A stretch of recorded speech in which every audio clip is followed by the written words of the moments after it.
Hi. Hi, camera. Welcome back to the channel, guys. We are sitting probably about 29 degrees, but the real feel is probably closer to about 22. It's cold out here and we have about 30-mile-an-hour winds. I see a few flurries still dropping and we've got snow still. So this is springtime. We are mid-April here and mid-spring, I would say, early to mid-spring. So it's definitely warm in the greenhouse. We're sitting 55 degrees. Me and the little one just came out here and he's got a fire going down there. He just lit that fire up on his own. He's got it going. Got a little bit of mint sitting on a floating pad. Got all of our market plants. You can see it's really dark in here. We've got all of that snow on top today. So I've been planting a lot of cucumbers, melons. We've got a lot of tomato transplants coming into this greenhouse from our small greenhouse. So we'll start them in there in the small cells and then we'll transplant them out to the larger pots and then bring them down here where we've got more room. This is like our market half right now. I'm going to be planting and harvesting all this lettuce and stuff before it goes to seed on me. There's a lot of good lettuces to eat and that's all just free food for us and our chickens and all of our animals and stuff. So we're able to kind of just transfer all the beds. I've got more tarp that I'm going to lay down. So didn't really come out here to talk about the market transition as much as I came out here to talk about how we propagate and make a rooting bed right into the ground. So over on this side of the greenhouse, we had just cleaned up a lot of this side and pulled a lot of the weeds out and stuff, all the perennial weeds.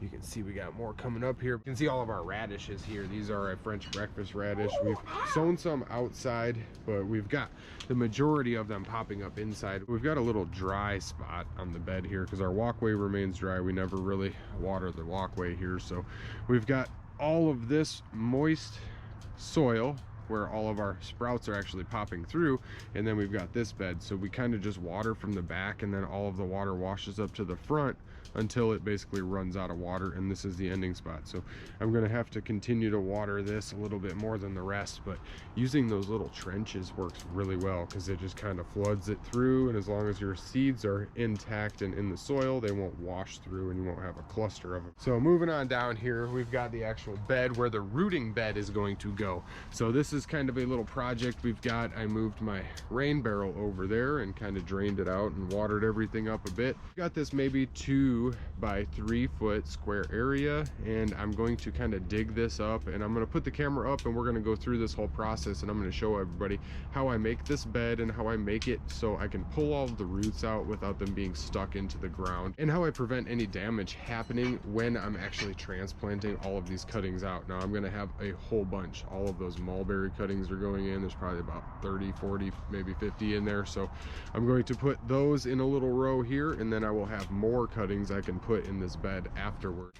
So first things first, we're going to excavate the soil out of our bed here, and then we're going to mix it together when we put it back into the bed. So you want to save all of the soil that you're pulling out.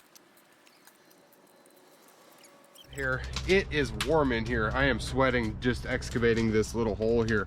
So it's not the cleanest and it's not exactly square, but it is going to work for what we're doing. We're down about 8 inches, 10 inches or so from the actual surface of the soil here. We've got really good rich soil, a whole bunch of loamy stuff. It's got sand and all types of stuff, and it's even got grubs and critters in it. So we don't want these eating the roots or damaging any root. So this is why we are going to control the actual soil that's going in to help our plants root up, and we want to have success on all of those, or have the best chance at success that we can. So we've been warming up this actual old pond liner that we've got here. This was from a pond that we had going on, and I'm sure it's got some holes and stuff, and as you can see, it's hard to stretch it out one-handed, but it was all crumpled up outside and frozen. So we brought it in by the fire, and it's actually almost like a sheet of paper now compared to what it was. So this little bit of pond liner is going to go right down in this hole. So what I'm going to do is set it up so each of your sides are able to drain a bit. So I'm going to fold this over and I'm going to show everybody that process. So kind of just roughly showing how this works you can see how we got this little gully here, and then any excess water is allowed to run out of each side here. So we're not going to have a huge pool of water with sides. The sides are open, so we can flood this bed still, and it just kind of runs off the side, so we don't have a whole bunch of stagnation down in the bottom of here. I mean, we will have a little bit of water holding in the bottom, and that's what we want. We want to hold that moisture down deep where the roots can get to it. We do have some holes, so I am not too worried about that. This tarp itself was going to hold moisture down here, so this is a great way to get some plants for free, and this is a very, very cheap way to do it yourself in the ground without water or expensive solar power. So jumping around here, you can see this nice little sifter I've made myself. Now this sifter is a gardener's best friend. I put some recycled old handles I found at a thrift shop or something for 25 cents, and I basically just tacked it down and I sealed it up so it can handle some moisture and basically all of the things we're going to throw at it. So we'll be able to go through here. I already found a piece of glass in our soil, so we're going to set that to the side. We've got a lot of soil to go through, but I just want to show the gist of it. There's a lot of stuff that's not going to enter. All of this gravel, all of these rocks and stuff, all of these roots, millipedes and stuff like that. So we're going to get some of our other soil that is bagged soil and organic. So we're going to throw all of this soil on top and basically just sift it in, and we'll mix it with all of the soil that we've got going in there already. So we'll be able to sift through, we'll be able to get all those chunks of wood and all of the excess stuff out of there. Now we're gonna take our soil here and we're gonna try and move the chunks aside, and any loose soil that we can throw in, we're gonna kind of mix them all together, and we're gonna sift them through all at one time here, just handful by handful. And there might be some worms in this. Yeah, there's probably worms in here. Yeah, we got some little earthworms coming through. Throw those back in the soil. So you can see we're getting down to just rocks and sticks. So a few worms and some roots in there, but for the majority of it, this is all stuff. Yeah, we got grubs. So there's all types of stuff that we do not want in our rooting medium, and you can always add your own perlite, the little white balls, vermiculite or perlite, to allow a little bit more moisture control. After about 10 minutes of sifting our soil and all of the soil that we had purchased, we've got some super fine medium here. This is awesome looking. Now, this is really going to benefit us because the preparation is everything. So we've got at least maybe 8 inches or so down to the bottom of that. So we've got a good little basin to start in, and you can see right here we're just going to kind of push all of the excess soil and make 2 walls. Basically we got 2 walls. Yeah, you can fill in that side, just fill in all that dirt down there.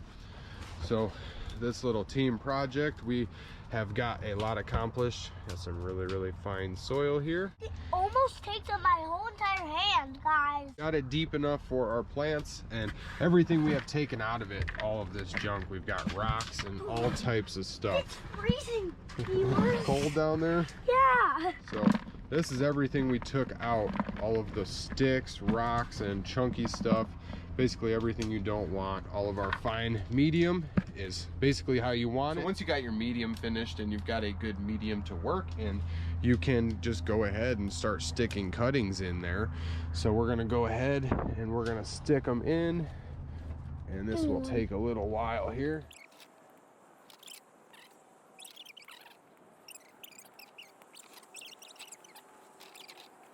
So we're just finishing up planting our little mini forest of mulberry trees here. So we've got all these mulberries that started out in our small greenhouse, and we're just kind of transplanting them down into the bed, and you can do them pretty darn closely. You can get away with about 1 inch apart, or you can spread them out a little more, and this is a fail-proof way to get them to root. If you've thrown them in the fridge for a couple days or a week or so and they start to rejuvenate, you can throw them right in the ground, or you can wait a couple weeks and then you will have little buds starting to form, and then that's basically when we pulled them out in the little greenhouse, like and then these. we left them in water. Yep.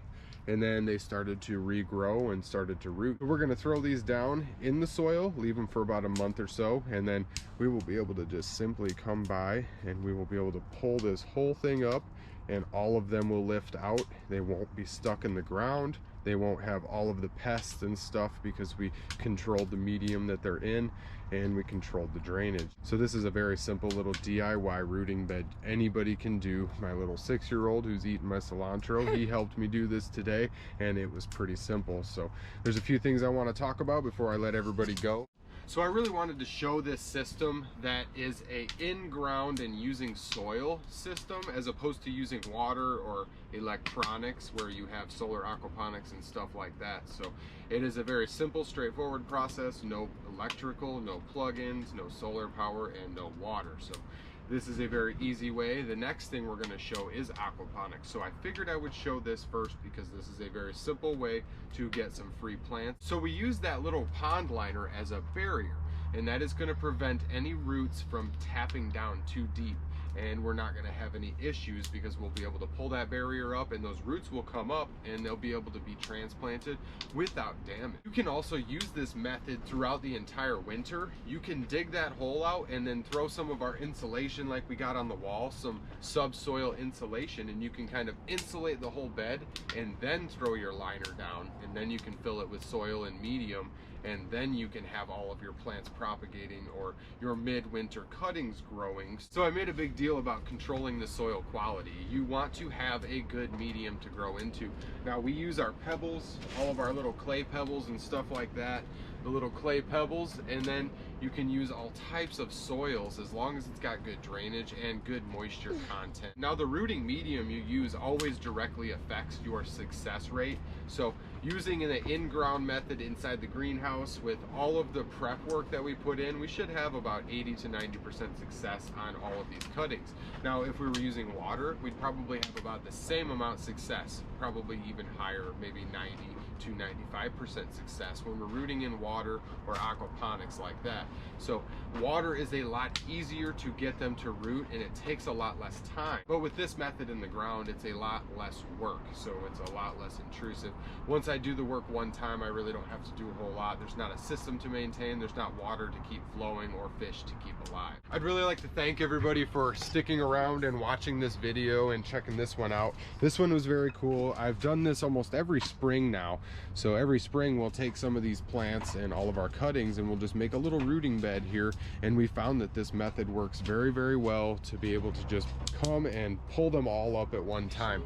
After about a month we'll have 30 or 40 or plus rooted mulberry cuttings that we'll be able to take and put in pots and sell, or we'll be able to grow an entire row of mulberry trees for a windbreak and food and firewood. So if anybody's got any questions on this, I think I hit all the topics that I wanted to when I was building this and going through it, but I got a great helper today, so he's keeping the fire stoked and we are nice and warm in here just getting a little work done on this really, really crappy day. So it was very cold out and we had 30-mile-an-hour winds and snow, so we couldn't wait to get outside and do something because the last week has been about 70 to 80 degrees. We had like 4 or 5 days of 80-degree weather, and then it just went right back down to 30s and stuff. So spring is always interesting. It's very difficult to keep your greenhouse warm or cold or both in the same day. You know, you're trying to keep it alive overnight and then you're trying to keep it cool during the day. It can be a real struggle. We've kind of figured out that whole process, so that makes the things a lot easier, and we're going to have a lot of success going forward this season. So